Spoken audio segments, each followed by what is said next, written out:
How to fix YouTube buffering.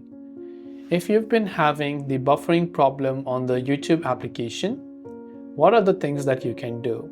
Now, the first and foremost is, of course, making sure that your internet connection is working just fine. If you're using Wi-Fi, you can try to switch to cellular or vice versa and see if that actually helps you solve the problem.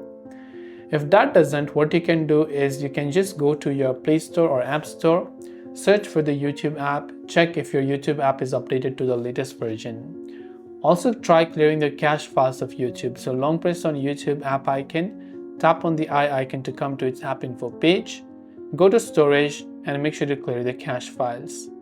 Now relaunch YouTube over here, and you can also try to turn on data saver. So you can go to this gear icon from the top right hand side. You can see various options here. You can go to data saving mode, turn on data saving and reduce the video quality if you have got slow internet, and that will help you play the video smoothly without buffering. That is all for today's video. I hope the video helped you out. If you have got any further questions, do feel free to leave them down below. As always, thanks for watching till the very end of the tutorial, and see you soon in the next video.